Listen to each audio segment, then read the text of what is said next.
नमस्कार दोस्तों, एक बार फिर से स्वागत है आपका एक और नए लाइव सेशन में। कैसे हैं आप? आशा करता हूं कि आप सभी बहुत अच्छे हैं, स्वस्थ हैं और अपने लक्ष्य की ओर निरंतर बढ़ते जा रहे हैं। उसी क्रम में एक और बेहतरीन कदम आप मेरे साथ बढ़ाने जा रहे हैं।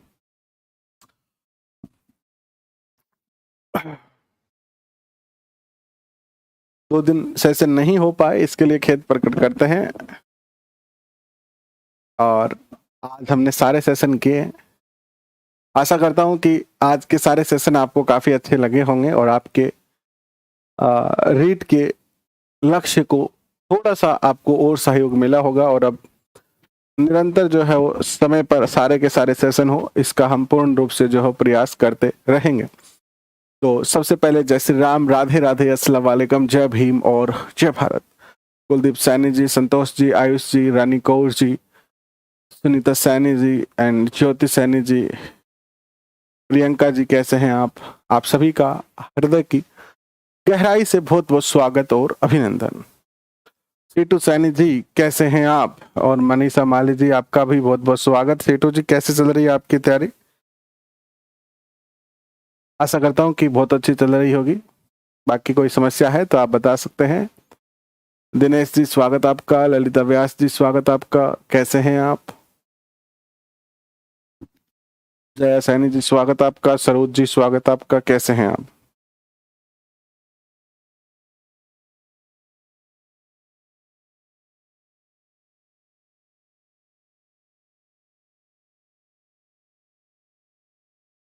जी, बात हुई थी उनसे। सीटू जी, बात हुई थी। चलिए करते हैं शुरुआत आज के सेशन की। एनसीईआरटी कक्षा 8 4 चैप्टर हम कर चुके हैं। 5वां 6ठा चैप्टर आज हम कंप्लीट करेंगे वन लाइनर क्वेश्चन के रूप में। तो आइए करते हैं शुरुआत। थोड़े से क्वेश्चन है, ज्यादा नहीं है इन दोनों चैप्टरों के, लगभग अराउंड 50 के करीब क्वेश्चन बनते हैं। तो वो सारे क्वेश्चन आपको आज मैं आपके साथ डिस्कस करता हूं। और जिस दिन ये पूरा एनसीईआरटी 6 to 10 हो जाएगा, उसके बाद हम जो है वो एक साथ इन सब की एक प्रिंट वाली पीडीएफ, जैसे आपको आरबीएससी की पीडीएफ दी गई थी वैसे ही आपको एनसीईआरटी की भी पीडीएफ मिलेगी। 6th 7th की पीडीएफ चैप्टर वाइज तो मैंने डाल दी है सारी, और एक साथ आपको भी एक साथ भी हम जल्द ही प्रोवाइड करवा देंगे।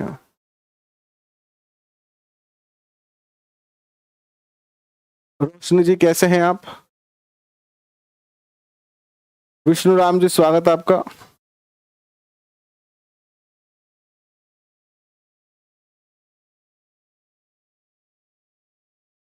एक सेकंड रुकना।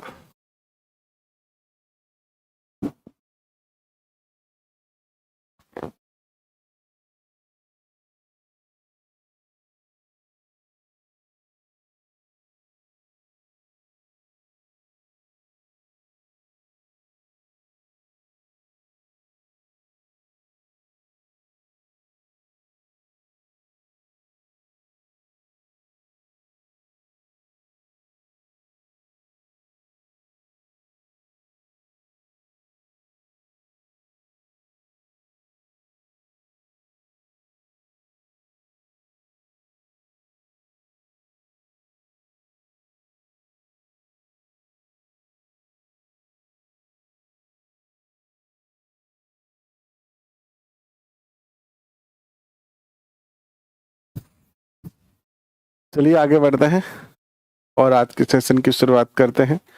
ममता चौधरी जी, स्वागत आपका। कैसे हैं आप? पिंकू जी, स्वागत आपका। कैसे हैं आप? सुनीता जी, स्वागत आपका। कैसे हैं आप? विद्वान साथियों, इससे पहले के सेशन अगर आपने नहीं देखे हैं, अब तक जो है 11 सेशन हो चुके हैं। ये 12वां सेशन अपना हम डिस्कस कर रहे हैं। तो चलिए शुरुआत करते हैं आज के सेशन की। 12 नंबर सेशन है ये, और ये हम एनसीईआरटी कर रहे हैं। और ये एनसीईआरटी 6 to 10 हम करेंगे। और ये आपके रीड के लिए, ग्रेड 2 के लिए, ग्रेड 1 के लिए, इन तीनों एग्जाम के लिए काम आएगा। प्लस रीड का जो मेन एग्जाम है, जो एसएसटी से तैयारी कर रहे हैं बच्चे, उनके लिए भी ये काफी ज्यादा महत्वपूर्ण सिद्ध होगी। हमारा जो मुख्य टारगेट है वो तो ये 2 ही एग्जाम है, ग्रेड 1 और ग्रेड 2। तो चलिए करते हैं शुरुआत आज के सेशन की।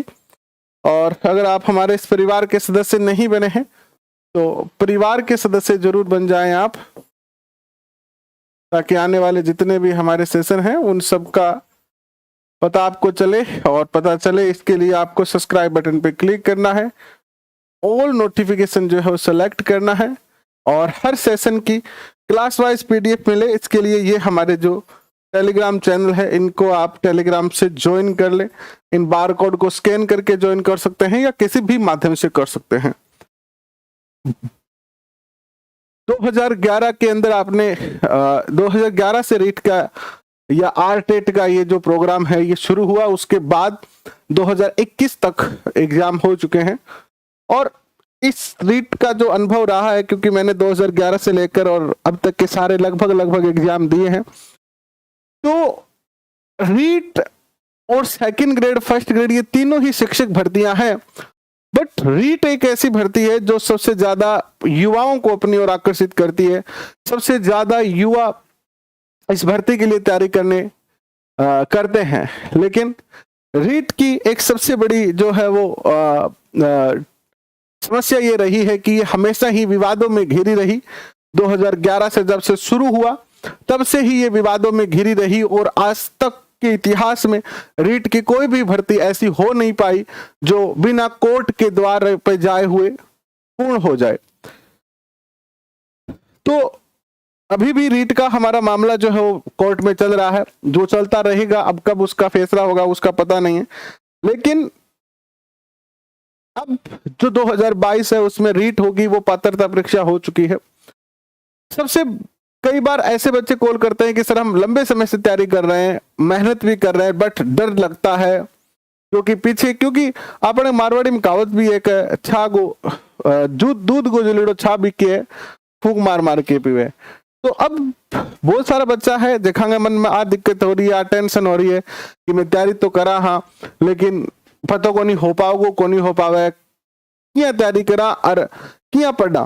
देखो पढ़ने को सब बढ़िया तरीकों की है कि जो मेरा अनुभव है, क्योंकि मैं भी घना सारा एग्जाम की तैयारी करूँ हूँ, और रीट तो सदा से ही, क्योंकि शिक्षक भर्ती से संबंधित मैं हमेशा रही हुई हूँ, तो मेरे जो मानना है तैयारी जी है वह बिना दबाव की होनी चाहिए। क्योंकि जितो ज्यादा आप दबाव लेके तैयारी करेंगे बितो ही जो परफॉर्मेंस है वो कम हो तो जागो। देखो अर्थ वो भी को नहीं कि आप बिल्कुल बिना दबाव का करा कि बस ठीक है पढ़ लिया तो ठीक है, नहीं पढ़ लिया तो ठीक है। देखो जैसे मनोविज्ञान कहता है कि किसी कार्य में सफलता के लिए थोड़ा प्रेशर भी जरूरी है, बट वो प्रेशर का एक, मैंने आपको मनोविज्ञान में दबाव वाला टॉपिक पढ़ाया था क्लास 11th और 12th में, तो उसमें आपने देखा था कि दबाव का एक निश्चित सीमा अगर है तब तक तो वो दबाव अच्छा है, लेकिन वो उस निश्चित सीमा से पार हो जाएगा तो वो दबाव हमारे लिए क्या बन जाएगा, घातक बन जाता है। दबाव क्या बन जाता है, हमारे लिए घातक बन जाता है। तो ठीक है, आपका जो शेड्यूल है कि भाई मुझे 5 घंटे डेली पढ़ना है या मुझे 10 घंटे डेली पढ़ना है, 10 घंटे पढ़ने या 5 घंटा पढ़ना ये कोई दिक्कत नहीं है भाई, जिसके पास जितना समय है। ये नहीं है कि 10 घंटे पढ़ने से ही सिलेक्शन होता है, और ये भी नहीं है कि जो 5 घंटे पढ़ रहा है उसका सिलेक्शन नहीं होता है। सिलेक्शन आपका होता किससे है, इसका मुख्य जो किरदार है वो है कि आपने पूरे साल क्या पढ़ा, प्लस आपने पेपर में परफॉर्मेंस कैसा किया। बहुत सारे लोग ऐसे हैं पूरे मेहनत करते हैं, ईमानदारी से मेहनत करते हैं, लेकिन जब वो पेपर हॉल में होते हैं वो 2-2.5 घंटे का जो समय है वो उनकी सारी मेहनत पर पानी फेर देता है। आते हुए क्वेश्चन गलत हो जाते हैं और बहुत सारी समस्याओं का उन्हें सामना करना पड़ता है, और फिर ऑल ओवर जो रिजल्ट होता है वो उनका खराब हो जाता है। तो हमेशा याद रखें कि पढ़ें, आप मेहनत करें जी लगा के, बट मेहनत के साथ आप थोड़े से एक ऐसे तरीके से पढ़े जैसे कि भगवान श्री कृष्ण ने कहा था अर्जुन से कि कर्म करे लेकिन फल की इच्छा ना करे। क्योंकि जब फल की इच्छा, ये कहने का अर्थ ही क्या था, भगवान कृष्ण ने क्यों कहा भगवान कृष्ण ने, क्या आवश्यकता पड़ी थी अर्जुन को कहने की कि फल की इच्छा ना करें, आप बिना फल की इच्छा किए ही कर्म करते जाएं। तो इसके पीछे का जो लॉजिक था वो यही था कि अगर करण या अर्जुन को वो ये कह देते, नहीं कहते भगवान श्री कृष्ण, तो वो एक निश्चित लक्ष्य के लिए यानी किसी न किसी फल के लिए मेहनत युद्ध करता कि भाई मैं जीतूंगा तो मुझे राज्य मिलेगा या हारूंगा तो मुझसे ये छीन जाएगा। बट जब भगवान श्री कृष्ण ने अर्जुन से कहा कि आप बिना फल के कर्म करो, जो भी होगा सो हो जाएगा। तो उससे क्या हो गया, हार और जीत का दबाव कम हो जाता है। और जब व्यक्ति फ्री होके खेलता है ना, उसे इस बात का कोई इल्म नहीं होता है कि मैं हारूंगा कि जीतूंगा, तो वो बेहतर करता है। और इसका सबसे अच्छा उदाहरण क्या है कि इस बार हमारी सरकार ने रीट लेवल फर्स्ट और रीट लेवल सेकंड दोनों के पेपर की अनुमति दी बीएड वाले बच्चों की। बीएड वाले बच्चे जो थे, ऑलमोस्ट कोई बच्चा मुझे ऐसा नहीं मिला जिसका पेपर फर्स्ट खराब हुआ। यानी उन्होंने तैयारी की एसएसटी से तैयारी की। एसएसटी का सबसे ज्यादा उनके ऊपर दबाव था, यानी सेकंड पेपर का दबाव था उनके ऊपर, और सेकंड पेपर का दबाव लिया, सेकंड पेपर की तैयारी की, फर्स्ट पेपर की तैयारी भी नहीं की उन्होंने। बट आप रिजल्ट देखोगे, ये तो रिजल्ट आपका आया ही नहीं बीएड वालों का फर्स्ट पेपर का, लेकिन आपके पास जो ओमार सीट है, आपने जो आंसर की मिलाई, उसके अकॉर्डिंग ऑलमोस्ट 90% बच्चे जिन्होंने L2 का पेपर देने के बाद L1 का पेपर दिया, उनका L2 के मुकाबले L1 का पेपर अच्छा हुआ।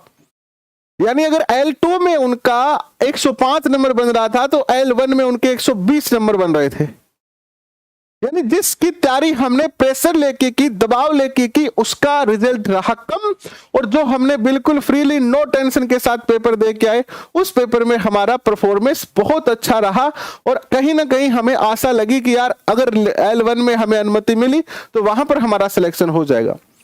ये एक सबसे बड़ा उदाहरण है दबाव का, कि अगर आप ओपन माइंड तैयारी करोगे, बिना टेंशन की तैयारी करोगे, तो और ज्यादा बेहतर परफॉर्मेंस करोगे। अभी आपके पास बहुत सारा समय है। रीट का पेपर तो आपको ओनली एक पात्रता परीक्षा की तरह देना है, बस 100 नंबर आ गए आपके तो बस ठीक है, बल्ले बल्ले है। क्योंकि 100 के आपको अगर परसेंटेज जुड़ेंगे तो 100 के ही सबसे ज्यादा परसेंट जुड़ेंगे, क्योंकि 110 आएंगे तो भी आपके कोई ज्यादा फर्क नहीं पड़ेगा, और 100 आएंगे तो भी ज्यादा फर्क नहीं पड़ेगा। बस टारगेट लेके चलना है कि ऑलमोस्ट जो है 100, 105, 104, यानी 100 प्लस हमारे नंबर बन जाए। और 100 प्लस अगर आपके नंबर बन जाते हैं तो फिर आपको कोई टेंशन नहीं है, फिर मेन एग्जाम ही हमारा मुख्य है। और आराम से तैयारी करें, आपके पास जितना समय है, बस एक बात ध्यान रखें कि निरंतरता बनाए रखें। आप 2 घंटे भी डेली पढ़ रहे हैं तो भी निरंतर पढ़ें। ये नहीं कि एक दिन मेरी तरह ना करें कि एक दिन क्लास नहीं हुई, मेरे तो कुछ मजबूरियां हो रही है 2-3 दिनों में, इसीलिए ये ऐसा हो गया। बाकी निरंतरता जितनी ज्यादा होगी, चाहे कम पढ़े, चाहे थोड़ा पढ़े, चाहे ज्यादा पढ़े, निरंतरता जरूर रखें। निरंतरता होगी तो आप अगर 4 घंटे 5 घंटे भी डेली पढ़ रहे हैं तो अच्छे तरीके से आप तैयारी कर पाएंगे, आपका आत्मविश्वास बढ़ेगा और सफलता भी मिलेगी। अब करते हैं शुरुआत आज के सेशन की।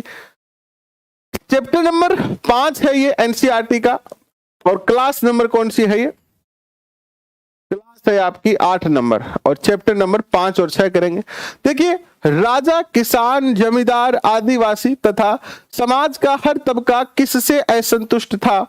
तो ये ईस्ट इंडिया कंपनी की जो नीतियां थी, इन नीतियों से जो है वो समाज का हर वर्ग जो था वो क्या था? परेशान था। क्या था? परेशान था।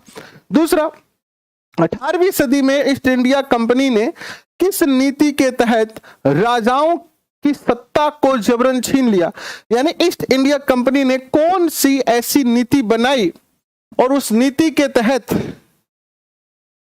इस नीति के तहत इन शासकों की जो सत्ता है वो उन्होंने छीन ली? कौन सी नीति अपनाई इन्होंने?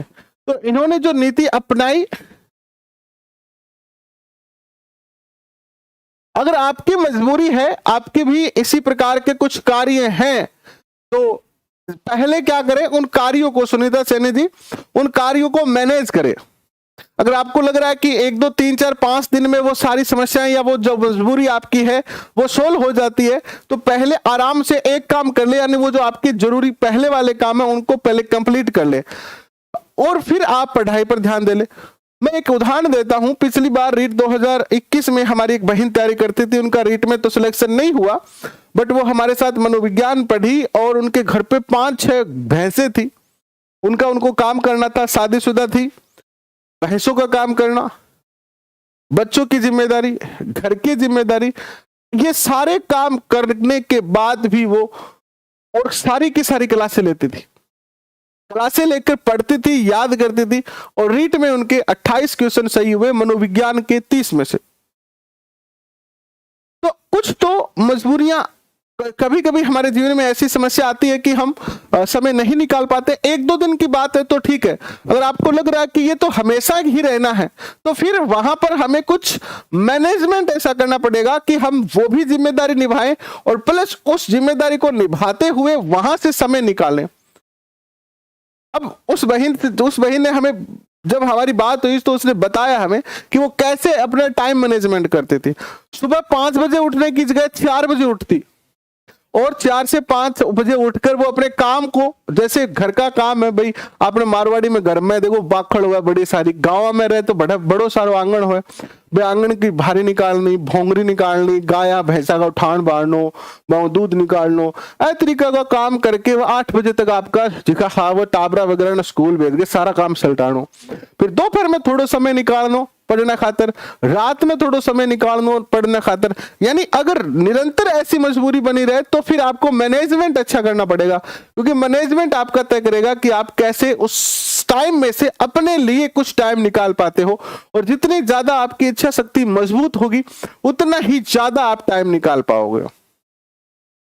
कहते ना कि किसी चीज को पाने, किसी चीज के प्रति अगर हमारी चाहत मजबूत है और सच्ची चाहत है और हम उस चीज को प्राप्त करने के लिए लगन से लगे हुए हैं, तो फिर टाइम भी मिलता है और सारी सिस्टमेटिक ढंग से चीजें भी होती है और वो उस लक्ष्य के प्रति पीछे पड़ जाए तो वो लक्ष्य भी प्राप्त होता है। तो बस लगे रहें, रुके नहीं। समस्या हर व्यक्ति के जीवन में है और समस्या अगर होगी नहीं तो फिर देखिए, जीवन में जब तक समस्या ही नहीं होगी ना तो उसको आपको फिर पढ़ने की क्या जरूरत है? पढ़ने की जरूरत नहीं है।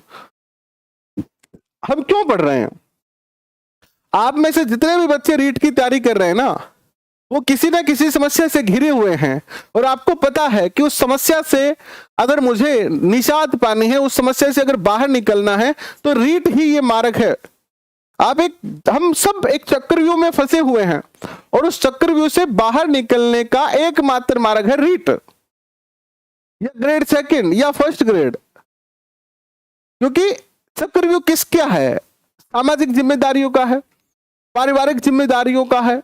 और चूंकि आधुनिक समय है ये, यहां पर सबसे ज्यादा महत्वपूर्ण है रुपया, पैसा। अगर पैसा आपके पास है तो आपका जीवन अच्छा बीत सकता है। और पैसा किससे आएगा? या तो आप बिजनेस करो, तो बिजनेस करने की तो अपनी औकात नहीं है, अब हम सबकी नहीं है। हमारे कोई दादा परदादाओं ने लाखों करोड़ों रुपए तो हमारे लिए छोड़ नहीं रखे कि हम बेहतरीन बिजनेस करके करोड़ों रुपए कमाए। हमारे पास एक ही हथियार है, क्योंकि हमारे माता पिता ने मेहनत करके अपनी चैन और अपनी रात की नींद को गवाकर हमें पढ़ा दिया है। और हमारे पास एक मौका है, हमारे पास केवल एक ही तरीका है कि हम बिजनेस तो नहीं कर सकते, लेकिन हम बेहतरीन तरीके से मेहनत करके एक अच्छी गवर्नमेंट जॉब प्राप्त कर ले, जिससे हमारे परिवार का भरण पोषण हो सके। वैसे तो जीवन में समस्या नहीं मिटेगी कभी, लेकिन अगर आपके पास एक मंथली पैसे का सोर्स है कि वहां से 30, 40, 50 हजार रुपए आपके पर मंथ आते रहेंगे ना, तो फिर क्या होगा? आपको रात को रोटी खा के चैन से नींद आ जाएगी। तो थोड़ी सी अपनी चाहत को और बढ़ाए और समस्याओं को निजात पाने का यही तरीका है। ये चक्रव्यूह तोड़ना है तो आपको मैनेजमेंट करना पड़ेगा अपने जीवन का। और मुझे नहीं लगता कि आप में इतने बच्चे जो तैयारी कर रहे हैं, इसमें से कोई ऐसा बच्चा है जो एसी के नीचे बैठा रहता है, उनके पास घर में 5-6 गाड़ियां खड़ी है, पिताजी के पास करोड़ों रुपए हैं और फिर वो रीट की तैयारी कर रहा है। ऐसा तो मुझे नहीं लगता कि आप में से कोई बच्चा है। हर कोई बच्चा जो किसी न किसी समस्या से घिरा हुआ है और हर बच्चे के पीछे एक छोटी छोटी दुख भरी कहानियां हैं। और वो सारी दुख भरी जो कहानियां हैं या जो दुख भरी जो घटनाएं हैं, वो घटनाएं उसको बार बार कर चीख चीख के ये कह रही है कि मुझे अपने लिए तो नहीं, लेकिन अपने परिवार के लिए कुछ करना है, अपने माता पिता के सपने पूरे करने हैं, अपने बच्चों के सपने पूरे करने हैं। कोई अपने माता पिता के सपनों में लगा है, तो कोई अपने बच्चों की बेहतरीन पढ़ाई के लिए लगा है, कोई अपने बेहतरीन भविष्य के लिए लगा है। हमारे इस परिवार में ऐसी बहनें जुड़ी हुई है जो बहुत सारी बहनें विधवा हैं। अब उनको सफल होकर रीट में अगर वो सिलेक्ट होती है तो वो अपने पैरों पे खड़ी होकर अपने परिवार का संचालन कर सकती है। बहुत सारी ऐसी बहनें हैं जो किसी न किसी कारणवश तलाक ले चुकी है अपने परिवार से, पति से, और वो अपने जीवन में स्ट्रगल कर रही है। हमारे में से बहुत सारे ऐसे लड़के हैं जिनकी आर्थिक स्थिति नहीं है इतनी कि वो कुछ अलग कर सके, तो वो उनके पास यही एक रास्ता है कि वो पढ़कर और मेहनत करके अध्यापक बने और फिर अपनी जो समस्याएं हैं आर्थिक उनका समाधान करे। तो हर व्यक्ति, हर बालक, हर बालिका यहाँ पर परेशानियों से घिरे हुए हैं और उन परेशानियों का हल उन्हें दिख रहा है, एक होप दिख रही है, एक आशा दिख रही है रीट नाम से और ग्रेड सेकंड के नाम से। और हम उस आशा को पूरा करने के लिए हमसे जितना होगा हम आपके साथ हैं। आपको किसी प्रकार का कोई फीस नहीं है, कुछ भी नहीं है, बस हम सब मिलकर मेहनत करें और प्रयास करें कि हम थोड़ा बहुत एक दूसरे का सहयोग करते जाएं और अपने लक्ष्य की ओर बढ़ते जाएं। तो चलिए आगे बढ़ते हैं। तीसरा क्वेश्चन आता है कि 1849 में किसने ये ऐलान किया कि बहादुर शाह जफर की मृत्यु के बाद उसके परिवार को लाल किले से निकाल दिया जाएगा। देखिए परिस्थितियां देखिए आप, यही है, कहते हैं कि जीवन में कभी धूप होती है और कभी छाव होती है। छाव है सुख का समय और धूप है कष्टों का समय या परीक्षा का समय। एक मुगल एम्पायर जो पूरे ऑलमोस्ट पूरे भारत पर जिसका शासन था, पूरे भारत पर जिसका शासन था, एक समय ऐसा आता है कि उसके लिए ऐलान कर दिया जाता है कि बहादुर शाह जफर की जैसे ही मृत्यु हो जाएगी उसके बाद लाल किले से उसके परिवार को बाहर निकाल दिया जाएगा। और ये घोषणा की लॉर्ड डलहौजी ने। तो परिस्थितियां हर व्यक्ति की बदलती है। 1856 में बहादुर शाह जफर को किस ब्रिटिश अधिकारी ने अंतिम मुगल बादशाह घोषित किया? तो लॉर्ड कैनिंग थे, उन्होंने किया। झांसी की रानी लक्ष्मीबाई अंग्रेजों से क्यों असंतुष्ट थी? क्योंकि उनके दत्तक यानी गोद लिए हुए पुत्र को उत्तराधिकारी मानने से अंग्रेजों ने इनकार कर दिया और झांसी को गोद निषेध प्रथा के तहत हड़प लिया। अंग्रेजों ने एक ट्रिक अपनाई कि कैसे वो भारतीय राज्यों पर अपना शासन स्थापित करे। उन्होंने कहा कि जिस राजा के कोई पुत्र नहीं है, जिस राजा के कोई पुत्र नहीं है वो गोद नहीं ले सकता किसी को। उसकी मृत्यु के बाद उसका जो राज्य है वो स्वतः ही ऑटोमेटिकली अंग्रेजों के अधीन हो जाएगा, अंग्रेजों के अधीन हो जाएगा। ठीक है, नेक्स्ट क्वेश्चन देखिएगा। पेशवा बाजीराव द्वितीय क्यों अंग्रेजों से असंतुष्ट है? बाजीराव द्वितीय की मृत्यु के बाद उनके पुत्र नाना साहब को पेंशन देने से इनकार कर दिया गया, इसीलिए। 1857 की क्रांति के सामाजिक कारण क्या थे? तो देखिए सामाजिक कारणों की बात करें तो अंग्रेजों ने सती प्रथा पर रोक लगाई थी। विधवा विवाह प्रथा को इन्होंने जो है फिर से, हालांकि कुछ प्रथाएं हमारे समाज के लिए अच्छी भी थी लेकिन उस टाइम जनता के लिए वो समझ की बात नहीं थी, इसीलिए उन्होंने उसका क्या किया, विरोध किया। इसके बाद बात करते हैं तो अंग्रेजी शिक्षा पर जोर दिया गया। ग्रामीण भारतीयों का ईसाईकरण किया गया। गांव के लोगों को भुलाकर, लालच देकर और डराकर धमकाकर ईसाई बनाए जाने का जो है प्रयास किया जा रहा था। इसके साथ ही जो सामाजिक रीति रिवाज थे और परंपरागत जो जीवन शैली थी उसके साथ भी क्या हो रही थी, कहीं ना कहीं छेड़छाड़ हो रही थी। और ये सारी की सारी बातें जो है वो कहीं ना कहीं भारतीय लोगों को, भारतीय समाज को क्या कर रहे थे, असंतुष्ट कर रहे थे और कहीं ना कहीं वो विद्रोह का कारण बनते जा रहे थे। इसके बाद अगर हम चर्चा करते हैं तो 1857 की क्रांति की शुरुआत कहां से होती है? तो मेरठ से 1857 की क्रांति की शुरुआत होती है। ठीक है,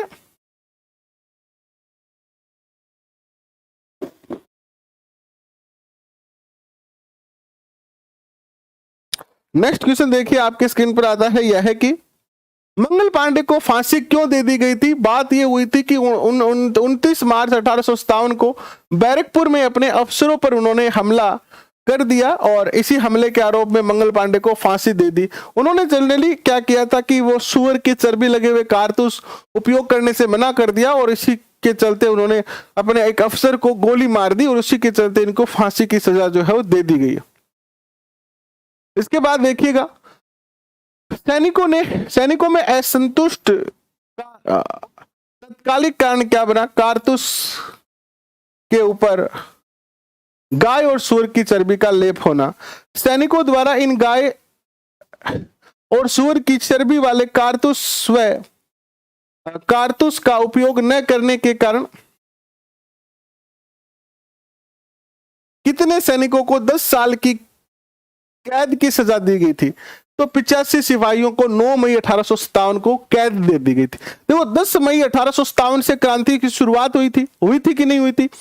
हुआ क्या था कि सैनिकों ने मना कर दिया कि हम सूअर के चर्बी लगे हुए कारतूस, गाय की चर्बी लगे हुए कारतूस का उपयोग नहीं करेंगे। 9 मई को इनको क्या कर दिया गया? 85 सिपाहियों को जेल में ठूस दिया गया। अब इन 85 सिपाहियों को जेल में ठूसने के कारण, जेल में डाल देने के कारण जो बाकी सैनिक थे उनमें बहुत ज्यादा अंग्रेजों के प्रति असंतोष पैदा हो गया और उन्होंने इन 85 सिपाहियों को मेरठ जेल पर धावा बोलकर कब आजाद करवा लिया गया। बाकी जो सैनिक थे उन्होंने रात में मेरठ जेल को तोड़कर 10 मई को इन सैनिकों को वहां से रिहा किया। मेरठ छावनी को लूटा, वहां से गोला बारूद लूटा और दिल्ली की ओर आ गए और दिल्ली में आकर बहादुर शाह जफर को क्या किया? अपना नेता चुना। ठीक है, नेक्स्ट देखिए, सिपाहियों ने किसे क्रांति का नेता घोषित किया? तो मुगल बादशाह बहादुर शाह जफर को। और क्रांति का नेता बनने के बाद बहादुर शाह जफर ने क्या किया? इन्होंने विद्रोह को समर्थन दिया और सभी देशी रियासतों से चिट्ठी लिखकर विद्रोह का साथ देने की अपील की। यानी जितनी भी देशी रियासतें थी, क्योंकि आज भी वो मुगल शासक था और ऑलमोस्ट जो भारत है उस पर मुगलों का अधिकार रहा था, तो उसने सोचा कि अगर मैं सभी देशी रियासतों से अगर रिक्वेस्ट करूंगा तो वो जो है वो क्या करेंगे? मेरा कहा मानेंगे और 1857 की क्रांति में वो क्रांतिकारियों का साथ देंगे। बट ऐसा नहीं है, ऐसा नहीं होता है। कानपुर में विद्रोह किसने किया? तो पेशवा बाजीराव के दत्तक पुत्र नाना साहब ने। लखनऊ में क्रांति का नेतृत्व किसने किया? तो हजरत महल ने किया। और झांसी में क्रांति का नेतृत्व किसने किया? तो रानी लक्ष्मीबाई ने। नाना साहब के एक सेनापति तात्या टोपे के साथ मिलकर जो है वो क्या किया? विद्रोह नेतृत्व किया क्रांति का। और तात्या टोपे राजस्थान कितनी बार आए थे? ये क्वेश्चन भी पूछा जाता है कि तात्या टोपे राजस्थान कितनी बार आए थे? तो राजस्थान ही आए थे 2 टाइम। नेक्स्ट क्वेश्चन देखिए आपके स्क्रीन पर आता है, फैजाबाद में क्रांति का नेतृत्व किसने किया था? तो मौलवी अहमदुल्लाह शाह ने।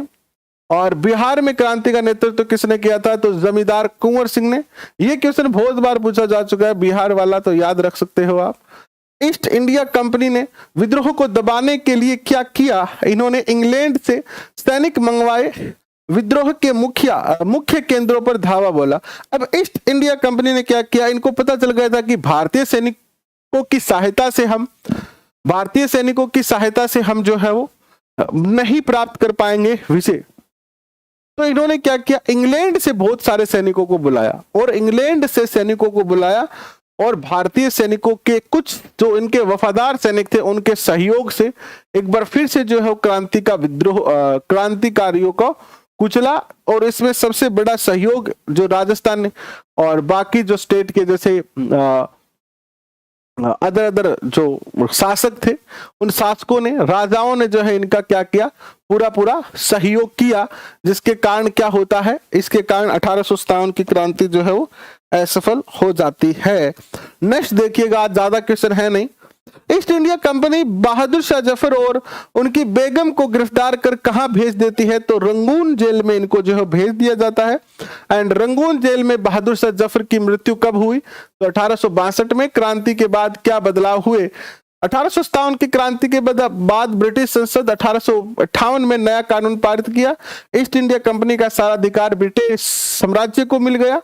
ब्रिटिश साम्राज्य के मंत्री को भारत मंत्री बनाया गया और उसकी सहायता के लिए एक परिषद का गठन किया गया। यानी अब तक 1857 तक भारत में जो शासन चल रहा था वो ईस्ट इंडिया कंपनी के रूप में चल रहा था। लेकिन 1857 की क्रांति के बाद ईस्ट इंडिया कंपनी को केवल व्यापार करने की अनुमति रही और जो शासन था वो सीधे के सीधे कहां चला गया? इंग्लैंड साम्राज्य के पास चला गया। और वहां पर जैसे हमारी संसद होती है, वहां पर जैसे हमारे यहाँ अलग अलग मंत्री होते हैं, जैसे शिक्षा मंत्री, जल मंत्री, परिवहन मंत्री, उसी प्रकार वहां पर एक भारत मंत्री नाम से एक नया मंत्री बनाया गया और इस मंत्री की सहायता के लिए जो है एक परिषद का गठन किया गया। अब ये जो परिषद थी इसका नाम क्या था ये बताइए? इस परिषद का नाम था इंडिया काउंसिल। भारत के गवर्नर जनरल के पद को परिवर्तित कर क्या कर दिया गया, तो वायसराय कर दिया गया। गवर्नर जनरल की जगह पर वायसराय हो गया। और क्रांति की बात, सैनिक बदलाव का, क्रांति के बाद सैनिक बदलाव क्या क्या हुए, तो सेना में भारतीय सिपाहियों का अनुपात कम कर दिया गया, ठीक है, और इसके स्थान पर दूसरे सैनिकों को यानी इंग्लैंड के सैनिकों को बढ़ाया गया। क्रांति के बाद कहां के सैनिकों को सेना में भर्ती करना बंद कर दिया। अब अंग्रेजों ने एक नई नीति के तहत अवध यानी जहां जहां क्रांतिकारी घटनाएं हुई थी वहां से सैनिक लेने ही बंद कर दिए।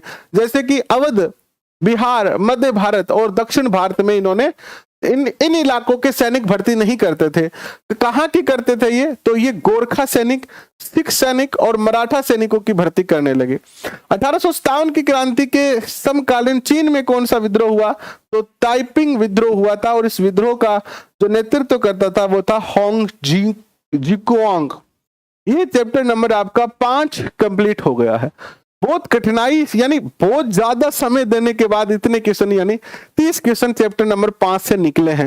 अगर आप एनसीईआरटी पढ़ोगे ना तो नींद आने लगेगी, ये बात निश्चित तौर पर है। तो आप सुबह 5 बजे उठ के पढ़ लो। एनसीईआरटी पढ़ना कठिन कार्य है, क्योंकि क्वेश्चन बनाना, उसमें से आप 2 पेज पढ़ोगे तो 2 क्वेश्चन निकलेंगे, ये मान के चलो। 2-3 पेज पढ़ोगे तो 2-3 क्वेश्चन निकलेंगे। तो बड़ा कठिन कार्य है एनसीईआरटी से क्वेश्चन बनाना। बट इसके बाद आपको एनसीईआरटी पढ़नी नहीं पड़ेगी, जो मेहनत आप अभी कर रहे हैं। इसके बाद आपको ये नहीं कि ये क्वेश्चन भी करें और फिर आप एनसीईआरटी भी दोबारा पढ़ाएं, इतना आपको दोबारा नहीं पढ़ना पड़ेगा। इसके बाद देखिएगा नेक्स्ट क्वेश्चन। 1850 के दशक में ब्रिटेन को लोहे और इस्पात उद्योग के पनपने के कारण क्या कहा जाने लगा, तो ब्रिटेन को दुनिया का कारखाना कहा जाने लगा। 1750 में पूरी दुनिया में कपड़ा उत्पादन के क्षेत्र में भारत का कौन सा स्थान प्रसिद्ध था, तो बंगाल। बंगाल का कपड़ा काफी प्रसिद्ध था। बंगाल की कपड़े की मांग कहां पर थी, जावा, सुमात्रा, पेनांग में। अंग्रेजों ने कालीकट से निकले शब्द को क्या कहा, यानी अंग्रेज कालीकट बंदरगाह पे आए थे तो इसको कैलिको कहा। कालीकट को क्या कहा इन्होंने, कैलिको कहा। और बाद में इसी कैलिको शब्द का प्रयोग किसके लिए होने लगा, इसी कैलिको शब्द का प्रयोग सूती कपड़े के लिए होने लगा। गले में पहने जाने वाले चटक रंग के छालेदार गुलबंद को क्या कहा जाता है, बडाना कहा जाता है। बढ़ाना। और बढ़ाना को ही हिंदी में क्या कहा जाता है, बंधेज।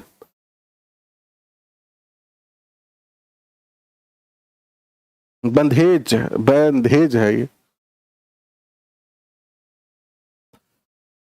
स्पिनिंग जेनी कपड़े बनाने की मशीन का आविष्कार कब और किसने किया था, ये मशीन थी स्पिनिंग जेनी। 1764 में जॉन ने की थी इसकी आविष्कार। भाप इंजन का आविष्कार किसने किया था, 1786 में रिचर्ड आर्कराइट है ये, आर्कराइट, ठीक है।